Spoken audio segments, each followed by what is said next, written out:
Baik, Bapak Ibu sekalian, kita awali pertemuan kita pada malam hari ini dengan tanda firman nama Bapa dan Putra dan Roh Kudus. Amin. Allah Bapa kami, kepadamu Amin. kupersembahkan hari ini. Tunjukkan semua doa, pikiran, perkataan, tindakan maupun suka dukaku hari ini dalam kesatuan dengan Putramu Yesus Kristus yang senantiasa mempersembahkan dirinya dalam Ekaristi bagi keselamatan dunia. Kiranya Roh Kudus yang menjiwai Yesus juga menjadi pembimbing dan kekuatanku hari ini, sehingga aku siap sedia menjadi saksi kasih.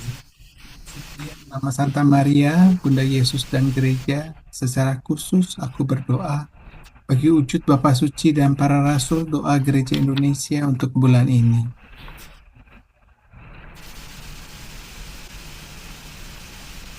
Wujud Gereja Universal, anak-anak dengan penyakit tak tersembuhkan. Semoga anak-anak yang menderita penyakit tak tersembuhkan beserta keluarga mereka menerima layanan medis dan dukungan yang dibutuhkan, tetap kuat dan berpengharapan. Kami mohon, kabulkanlah doa kami ya Tuhan. Wujud Gereja Indonesia bagi para jurnalis. Semoga para jurnalis memperoleh jaminan keamanan dalam mencari fakta dan mengungkap kebenaran suatu peristiwa. Kami mohon, kabulkanlah doa kami ya Tuhan. Kemuliaan kepada Bapa dan Putra dan Roh Kudus, seperti pada permulaan, sekarang selalu dan sepanjang segala abad. dan sepanjang segala abad. Nama Bapa dan Putra dan Roh Kudus. Amin.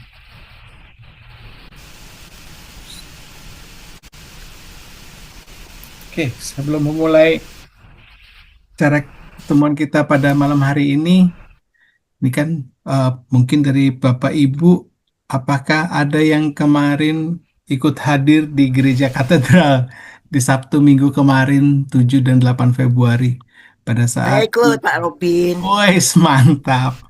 Langganan ini. Member premium nih kayaknya. Pas Apakah bisa. apakah ada Bapak Ibu yang lain yang ikutan? Oke. Ya, Yang apa, Pak? oke. Saya kasih bocoran nih, nanti bulan Maret akan ada promosi jaringan doa Bapa Suci lagi di Gereja Laurentius Alam Sutera. Ya, Oh, Alam tunggu, Sutra ya. ya, tunggu tanggal mainnya. Ini ya misalkan nanti bisa ikutan untuk hadir ke sana gitu ya, bantu-bantu promosi juga, akan kami sambut dengan senang hati. Baik, Bapak Ibu, melanjutkan latihan kita. Sedikit highlight di pertemuan kita di langkah pertama, Mengasihi Maria itu bulan lalu mengambil tema Maria Ibu yang berdoa. Jadi kalau dari catatan saya ini ada 3 hal yang inspiratif yang menjadikan Maria itu disebut ibu yang berdoa. Pertama, kalau dari buklet ya di halaman 25 tentang Magnificat. Jadi Fiat Maria ya. Jadi ya Maria pada saat mendapat kabar gembira langsung say yes gitu ya. Bukan kenapa dia langsung bisa kasih yes? Karena dia sudah yakin saat itu siapa yang memberi kabar gembira, dan karena imannya juga Bunda Maria percaya bahwa ini satu tugas perutusan. Kalau kalau yang sekarang kan iklannya lagi rame kasih dono kasih no gitu. Nah, ini waktu datang datang malaikat Gabriel kasih kabar gembira, dia langsung kasih yes. Nah, gitu ya. Apakah kita juga bisa langsung kasih yes dengan keyakinan yang kita miliki? Itu bisa jadi satu permenungan sendiri. Hal kedua yang membuat tindakan Bunda Maria itu inspiratif adalah sikap dia yang suka menyimpan segala perkara di dalam hatinya dan kemudian merenungkannya. Bukan hal yang mudah, ada banyak sekali kesulitan-kesulitan yang dialami oleh Maria gitu ya. Mulai bahasanya sih kabar gembira gitu ya, tapi kan ternyata hamil, kalau ngelihat pandangan umum hamil di luar nikah itu kan tentu tantangannya berbeda ya, ada penderitaan. Belum lagi pada saat curhat ke Bapak Yusuf, juga Bapak Yusufnya mungkin ragu, tapi untung di-intercept dengan malaikat lagi, kemudian harus mengungsi gitu ya ke Mesir, berjalan jauh sambil kandungannya tua, kemudian mengungsi ke Mesir. Ada banyak sekali penderitaan. Tapi karena say yes-nya di depan, terus dijalani dan diterima aja. Hal yang ketiga adalah Bunda Maria itu suka disebut pengurai banyak simpul masalah. Jadi kalau ada masalah, dia langsung membawa kepada putranya untuk membantu memecahkan masalah bagi orang-orang di sekitar. Nah, kondisi ini juga kita bisa lihat sebagai Bunda Maria itu sebagai satu sarana atau sebagai satu mediator, eh, perantara kita kepada Tuhan Yesus. Nah, itu highlight kurang lebih yang kita bisa ikuti dari langkah pertama. Hari ini kita masuk ke langkah kedua. Oh ya, tidak apa-apa, Mas Gary. Langkah kedua, keterarahan hidup, yaitu asas dan dasar Maria di jalan hidup dan panggilan. Pembawa pungta kita malam hari ini itu biasanya duduk di kursi MC. Saya kalau last minute terus minta tolong beliau ini, oke, aku bisa, gitu. Nanti dibantu gitu loh. Nah, malam ini saya kasih beliau tantangan sedikit. Nanti bulan depan jadi pembawa pungta ya, gitu. Wah, tantangannya ternyata disambut baik. Baik, kita sambut aja langsung Ibu Agusta Rosariana yang akan memberikan paparan, kemudian akan memandu kita untuk meditasi, menghayati peran-peran Bunda Maria dan kita refleksikan dalam kehidupan keseharian. Silakan, Bu Agusta. Terima kasih Pak Robin. Selamat malam semuanya. Wah, saya melihat beberapa nama yang familiar, melihat nama yang baru juga ya. Seperti kata Pak Robin ya, ini tantangan pertama dan perdana ya Pak. Perdana menjadi pembawa pungta. Ya, mudah-mudahan jadi ketagihan ya nanti. Oke, ya. Oh, terima kasih. Oke, seperti yang tadi disampaikan ya bahwa kita sama-sama belajar dari Maria. Kita belajar dari buklet ini, buklet Mengasih Maria, ya seperti yang ada di background. Dan malam ini sudah menginjak pertemuan yang kedua. Nanti setiap bulan nanti akan ada lagi. Ya, kalau yang tadi kelewatan nanti bisa lihat di YouTube juga ada recordingnya. Ya. Sebelum saya mulai, boleh dong minta reaction dulu ya. Boleh tepuk tangan untuk yang pernah galau. Mana coba mau lihat? Wah, sudah ada 1, 2, banyak sekali yang sudah pernah galau. Oh, mantap, luar biasa. Oke. Satu lagi, love untuk yang pernah merasa takut. Wah, banyak juga ternyata, langsung serempak. Wah, love-nya banyak. Oke, ya. Tidak apa-apa ya. Terima kasih atas responnya ya. Manusiawi, kalau kita masih merasa galau, kita merasa takut, itu berarti menunjukkan bahwa kita itu benar-benar manusia. Oke. Oke. Sebentar, saya coba berbagi dulu. Oke. Oh, kok tiba-tiba sudah ada di sini sebentar ya. Oke, wait. Ini harusnya ada di atas. Tiba-tiba sudah mau selesai ya. Oke. Sebentar, saya bagikan. Untuk yang sekarang. Oke. Jadi tema malam ini mengambil tentang keterarahan hidup Maria ya. Terima kasih untuk Bapak Ibu yang sudah sharing. Tadi ada pernah rasa galau, pernah rasa takut ya.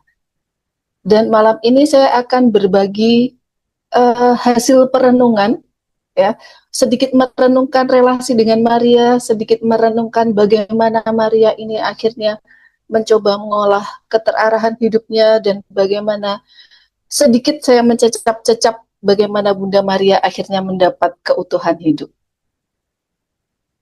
Ini ada tulisannya IPK ya, tapi ini kita sedang tidak membahas nilai di bangku kuliah. Ya. Apakah IPK itu? Ada yang penasaran? Penasaran aja atau penasaran banget nih?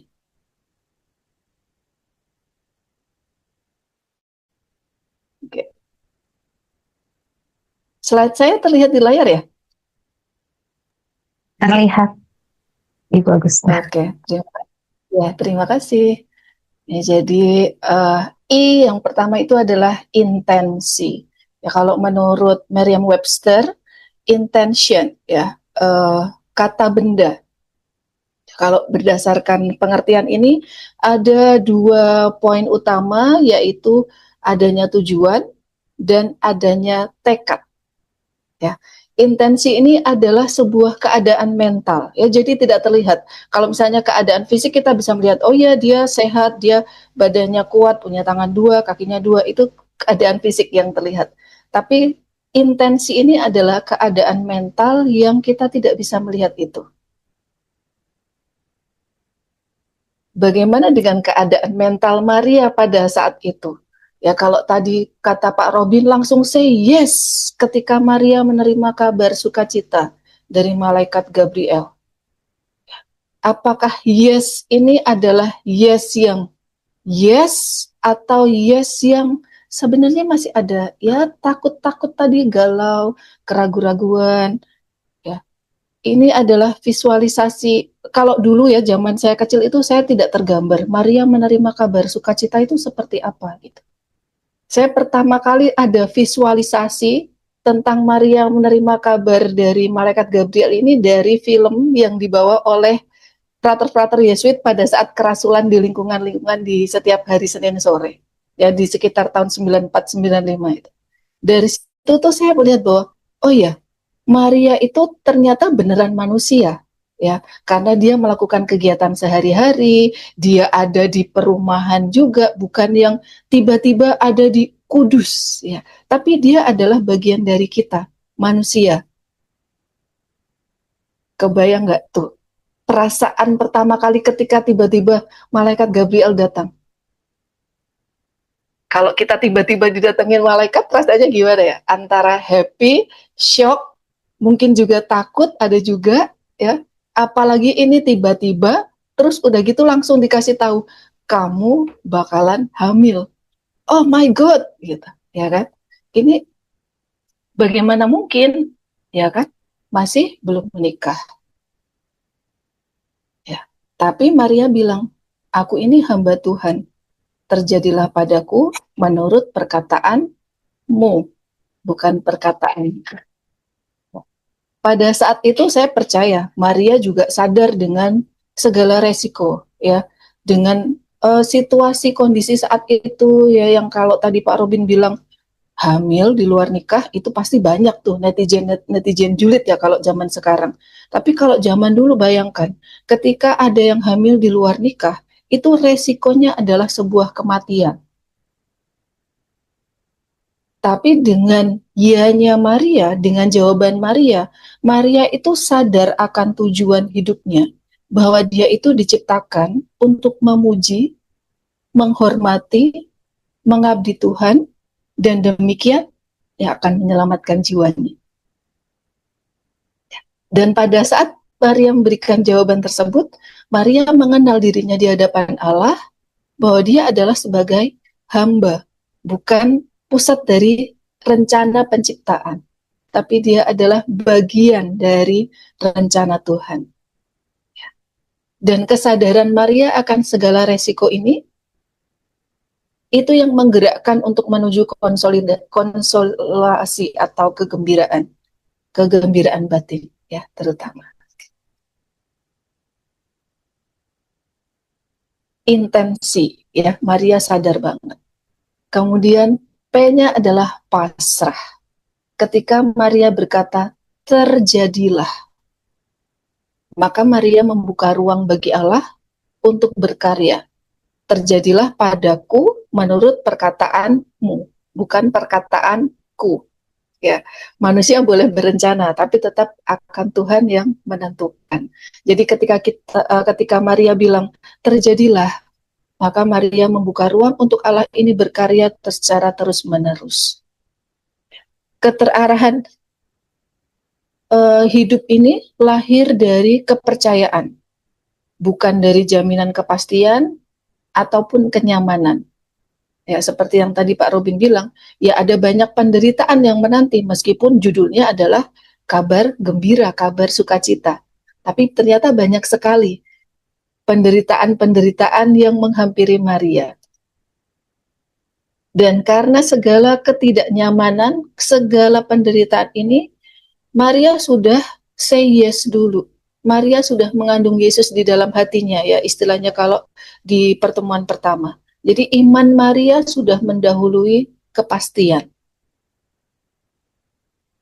Saya ada beberapa gambar yang mudah-mudahan ini membantu untuk semakin melihat bagaimana keterarahan hidup Maria ini di tengah segala penderitaan tadi. Untuk para ibu-ibu yang barangkali pertama kali hamil, pasti ada banyak tuh pertanyaan, ketakutan, galau-galau dikit ya. Kalau sekarang gampang banget bisa tanya, halo dok, bisa konsultasi ke spesialis. Bayangkan ini beribu-ribu tahun yang lalu. Mau tanya-tanya ke siapa? Ya, belum bisa konsultasi ke dokter spesialis ya. Maria pertama kali mengandung, Elizabeth juga pertama kali mengandung, beda generasi ya. Kalau Maria mengandung pada saat usianya masih muda, Elizabeth sudah agak senior, ya sudah agak tua. Jadi dua generasi ini bertemu, saudara, sepenanggungan, hamil dalam kondisi hamil, ya.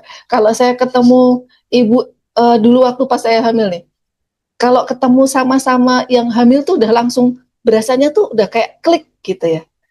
Udah langsung merasa, oh ini teman sepenanggungan saya nih, bisa saling sharing-sharing. Gimana, bla bla bla bla, bahkan bertukar tips juga ya. Gitu. Ini kondisi kehamilan yang pastinya tidak mudah. Saya teringat dengan dua kehamilan saya. Saya punya dua putra. Kehamilan yang pertama itu sebenarnya pada saat itu saya sedang di puncak karir dan kalau bisa tuh jangan hamil dulu. Ternyata ya tidak lama setelah saya menikah saya hamil. Yang kedua tiba-tiba juga datangnya. Pada saat itu sudah pengen menolak ya. Padahal saya statusnya punya suami. Bayangkan pada saat itu hamil duluan ya. Belum bersuami, sedangkan meskipun itu dari Roh Kudus. Kalau misalnya pun Maria mau membela dirinya, ya menceritakan bahwa saya mendapatkan kabar dari malaikat Gabriel bahwa saya ini mengandung anak kudus, bahwa saya ini dari Roh Kudus, bahwa ini akan menjadi penyelamat dunia, kira-kira ya apakah akan didengar juga? Pasti tidak mudah juga dan belum tentu ada yang mendengar ya. Percakapan dua ibu yang sama-sama dalam kondisi hamil ini jadi saling menguatkan. Ya, Maria tinggal di rumah Elizabeth selama 3 bulan. Pastinya ada banyak hal yang mereka ceritakan sambil sharing, atau mungkin juga ada percakapan rohani yang muncul dari situ. Jadi mereka saling menguatkan. Maria yang tadinya galau, akhirnya semakin terarah, semakin dikuatkan bahwa kita sama-sama, ya, bahwa tidak sendiri. Woman empower woman, ya kalau sekarang istilahnya. Dan pada saat kehamilan sudah besar, kok ya tiba-tiba ternyata ada cacah jiwa, harus pergi lagi juga ya, dalam kondisi hamil yang besar. Again, penderitaan yang lain lagi. Yang satunya lagi ini adalah gambar, saya ambil dari websitenya Seminari Mertoyudan, yang tadi juga saya ambil dari websitenya Seminari. Ini adalah gambar pada saat mereka mengungsi ya. Jadi Bunda Maria bayi Yesus dan Yusuf mengungsi. Ini bukan perjalanan liburan yang penuh dengan sukacita. Ya. Kalau ke Mesir jalan-jalan, wah itu pasti happy bawaannya ya. Semuanya sudah tersedia, kita merencanakan dari jauh-jauh hari apa yang mau dibawa, bahkan oleh-olehnya apa aja mungkin sudah kita list dari sekarang sebelum berangkat ke sana. Ini adalah perjalanan mengungsi, menyelamatkan hidup. Pastinya jalan yang dilalui juga bukan jalan yang umum dilewati orang. Ya, kalau dilewati, ada kemungkinan ketemu sama para pengawal-pengawal. Ya. Mereka melewati jalan yang sulit demi menyelamatkan Tuhan Yesus. Menyelamatkan hidup. Lagi, ini adalah kondisi yang tidak mudah, ya, penuh penderitaan. Kebayang bagaimana pada saat itu membawa seorang bayi menempuh jarak perjalanan 500 km dengan situasi yang tidak menentu, dengan mungkin juga bekal yang seadanya, dengan waktu persiapan yang amat sangat terbatas. Tapi ya udah, yuk kita jalan, kita serahkan perjalanan kita dalam perlindungan Tuhan. Gambar satu lagi saya ambil dari websitenya Vatikan Katolik ID. Ini adalah gambar Bunda Maria menyertai Tuhan Yesus di jalan salib. Bagi para ibu yang pernah mendampingi putra-putrinya nih pada saat mereka sakit, pasti pernah mengalami yang namanya sedih, ya, mungkin juga putus asa, mungkin juga udah kayak almost give up gitu ya, udah hampir menyerah gitu. Saya pernah ada di kondisi itu ketika saya dan anak saya yang terakhir itu isolasi pada saat COVID di rumah sakit, dan anak saya yang pertama bersama suami, mereka juga isolasi di rumah. Ya. Menemani anak yang setiap hari diambil darahnya karena ngedrop, dan saya juga kondisi nggak sehat juga. Wah, itu adalah sebuah pengalaman yang luar biasa. Dan ini adalah pengalaman Bunda Maria yang melihat anaknya berdarah-darah, melihat anaknya dicaci maki orang, melihat anaknya jatuh lagi dalam keadaan yang rupanya sudah tidak menyerupai manusia lagi. Penderitaan yang lain lagi, yang sampai sekarang saya tidak mampu menggambarkan bagaimana rasanya Bunda Maria sebagai seorang ibu menghadapi situasi yang ada pada saat itu.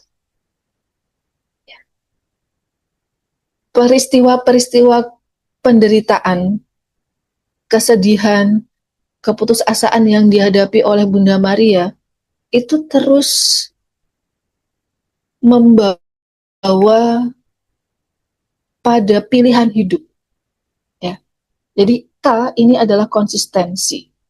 Pada saat galau, khawatir, takut, situasi di luar kendali, ya kayak seperti tadi teman-teman di awal bilang, saya pernah takut, saya pernah galau ya dengan reaction, atau pernah juga mungkin kita bertanya, Tuhan ini maunya gimana sih? Kok begini banget? Kok hidupku begini banget? Kok apa yang terjadi kok bertubi-tubi? Semuanya seperti gelap. Ya. Sebenarnya sama ya, Bunda Maria juga mengalami banyak sekali penderitaan. Tapi Bunda Maria konsisten untuk memilih hidup. Dan ini didasarkan pada keputusan sadar untuk mengizinkan Tuhan mengarahkan hidupnya. Jadi IPK yang mau saya share hasil permenungan di tema kedua ini adalah intensi, pasrah, dan konsistensi. Pasrahnya bukan pasrah yang pasif ya, tapi pasrah yang aktif. Jadi menemukan tujuan, sadar dengan tujuan kita, pasrah yang aktif membuka ruang kepada Tuhan untuk berkarya, dan kita konsisten untuk memilih membangun hidup. Dan ketika Maria memiliki intensi kepasrahan yang aktif dan juga konsistensi untuk memilih hidup ini, makanya Maria menemukan makna hidup dan tujuan yang lebih besar dari dirinya. Dan akhirnya Maria mendapatkan pemenuhan hidup ini tadi.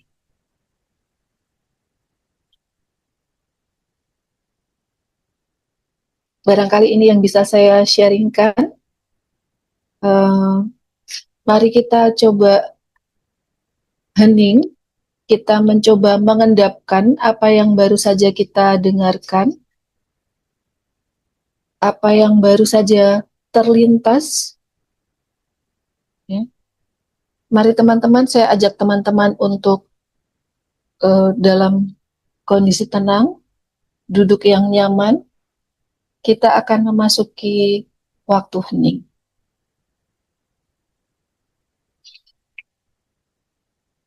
Saya akan sambil share musik untuk membantu teman-teman semakin memasuki keheningan.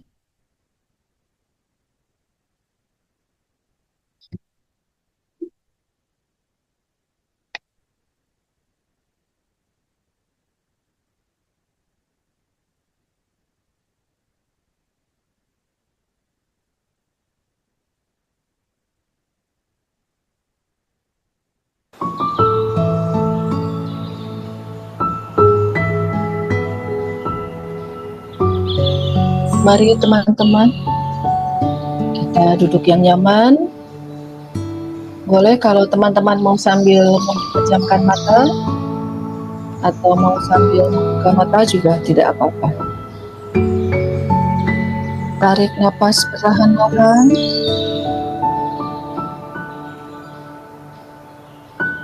Hembuskan pelan-pelan. Kita rasakan dalam hidung,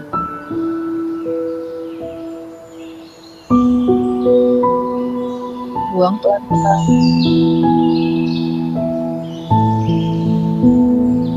Sekali lagi kita tarik nafas.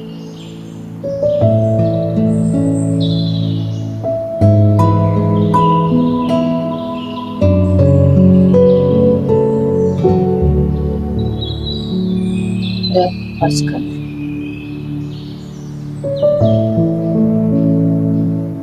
Sekarang dalam keheningan ini, mari kita bersama-sama mengingat satu peristiwa dalam hidup kita.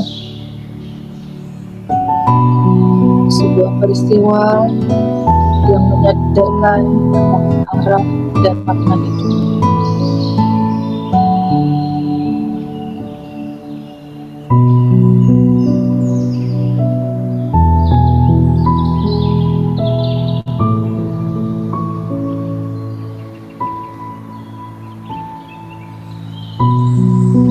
Kita diam sejenak, rasakan bagaimana peristiwa itu menata hidupmu, menghadirkan hati dan memberi makna bagi dirimu sendiri dan bagi sesama.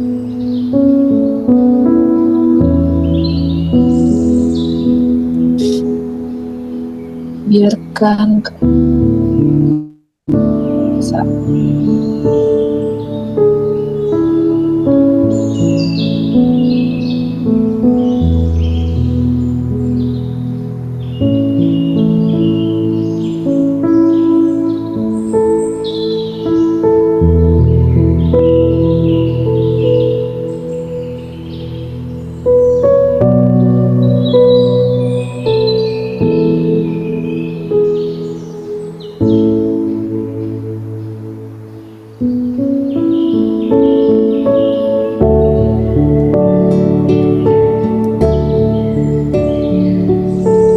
tetap dalam keheningan ini. Kini ingatlah satu peristiwa atau pengalaman lain ketika kita merasakan perkembangan dalam hidup,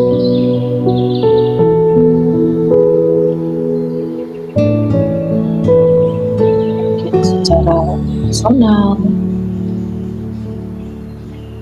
dan merasa korban,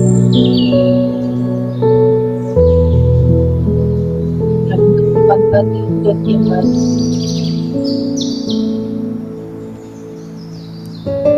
Dalam kedewasaan psikologis,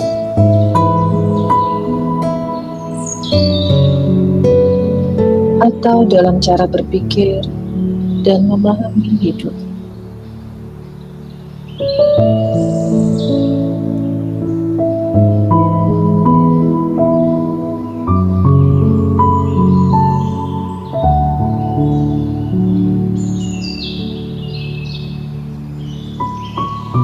Tidak perlu dipaksakan,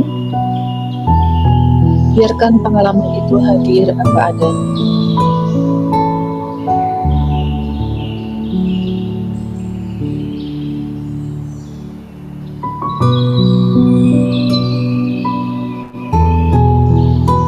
Diamlah sejenak. Amati perasaan yang muncul.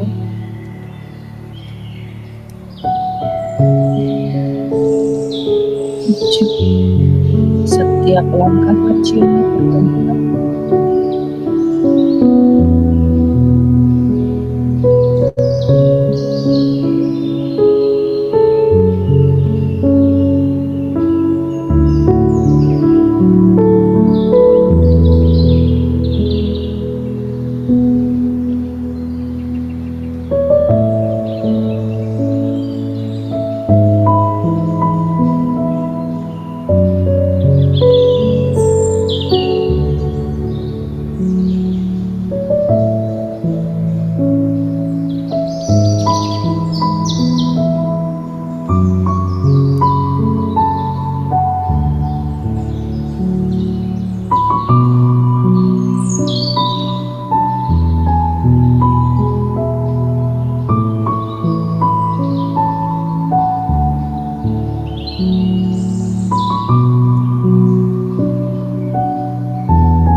Dengan tetap menjaga napas yang tepat.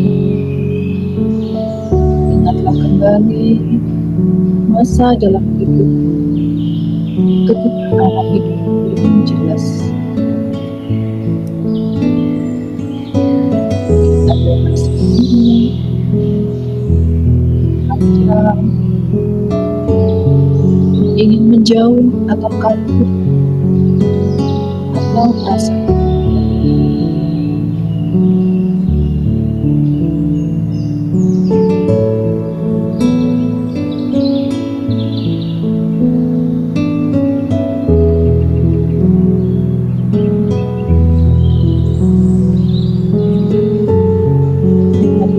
pengalaman itu seperti ini saja, tanpa membagi dirimu sendiri.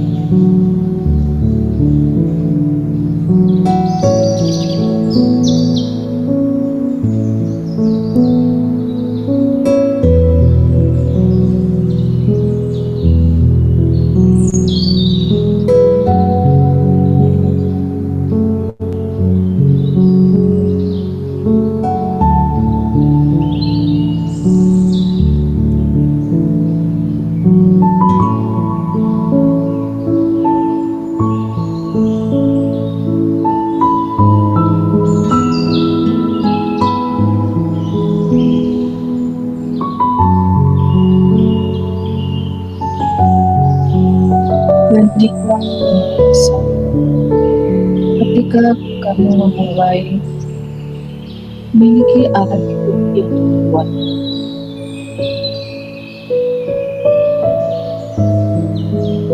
Rasakan perbedaannya.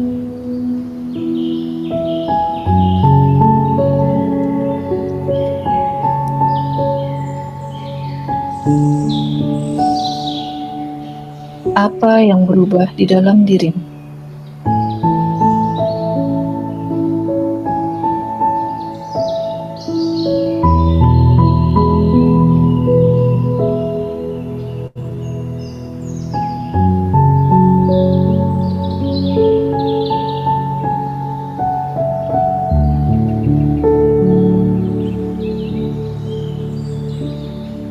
Biarkan keheningan ini menolong kita menghadapi perjalanan hidup.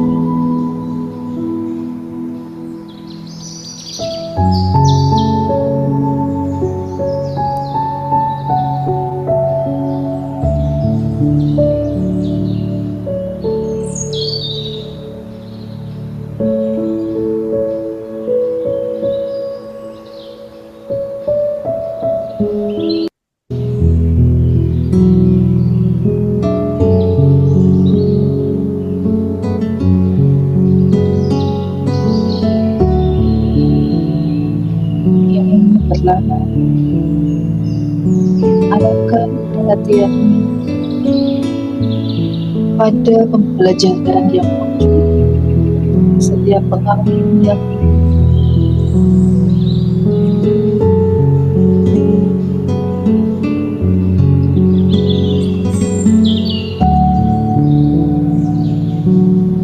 pembelajaran yang memantapkan langkah, yang memperjelas arah perjalanan dan makna, serta memberi berpartisipasi.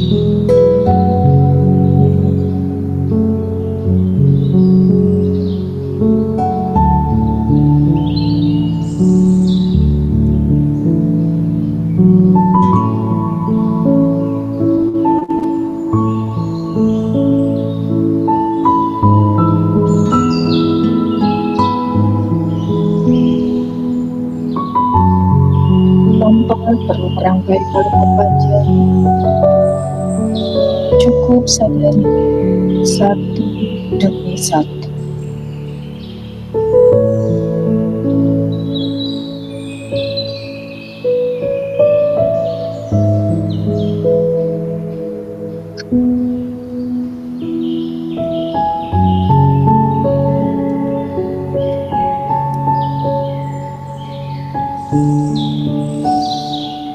Biarkan keheningan ini menemukan apa yang sungguh penting bagimu.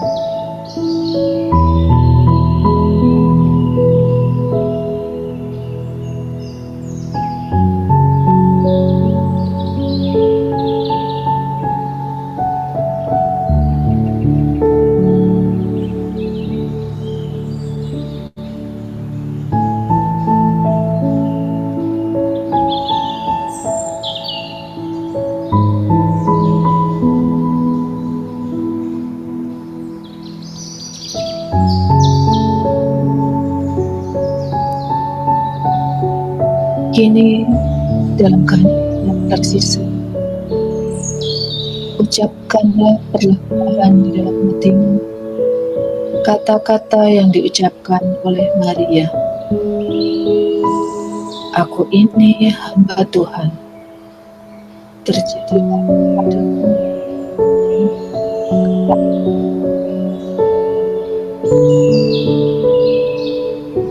Aku ini hamba Tuhan. Terjadilah padaku menurut perkataan.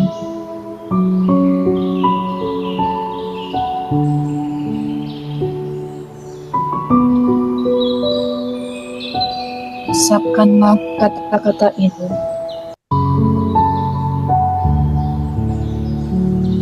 Biarkan kata-kata ini membentuk keterarahan hidup.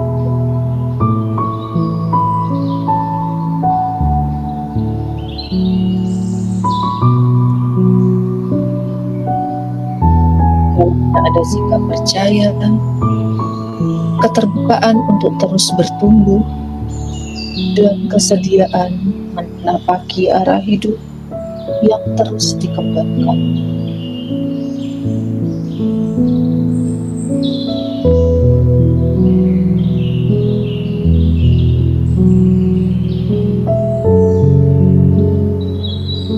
rasakanlah bagaimana keterbukaan semangat menghadirkan kegembiraan dan kemudian yang melampaui mobilitas negatif.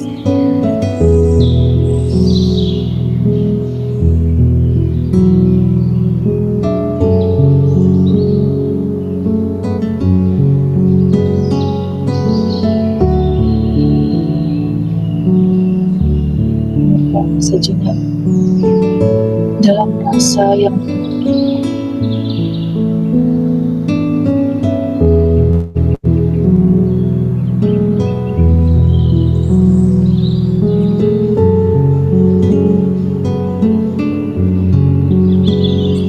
saat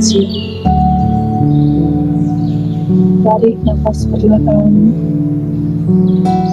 dan kembali dengan hati yang lebih tenang dan tenang.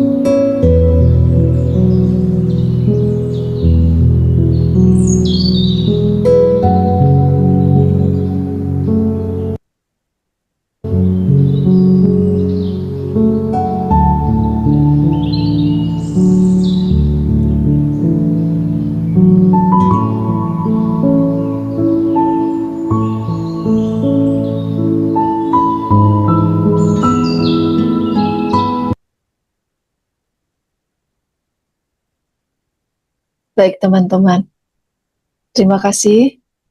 Setelah ini saya akan berikan waktu 5-10 menit untuk menuliskan refleksi singkat. Pak Robin boleh membantu untuk share pertanyaan? Oh iya, pertanyaan sudah saya post di chat box di ruang Zoom ini. Saya juga paste di WhatsApp grup Mengasih Maria. Terima kasih. Saya berikan waktu untuk teman-teman menuliskan refleksi berdasarkan pertanyaan, ya. Tidak usah semua, boleh diambil 1 atau 2 poin yang paling menggerakkan atau paling mengena teman-teman, atau juga boleh menuliskan perasaan yang muncul ya selama mengikuti kegiatan hari ini. Silakan teman-teman.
Mungkin teman-teman masih butuh waktu untuk melanjutkan, nggak apa-apa, nanti bisa sambil di breakout room ya, karena setelah ini kita akan berbagi dalam kelompok-kelompok kecil. Saya kembalikan lagi kepada Pak Robin. Oke, terima kasih Bu Agusta. Baik Bapak Ibu, tadi kita juga sudah dapat meditasi, kemudian dapat waktu untuk menuliskan refleksi, tulisan singkat saja.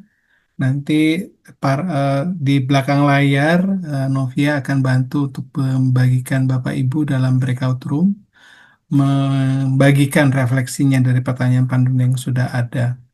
Nah, sebelum kita masuk ke breakout room, kita akan berdoa bersama dulu untuk memandu kita, memposisikan hati kita siap berbagi. Silakan, Novia.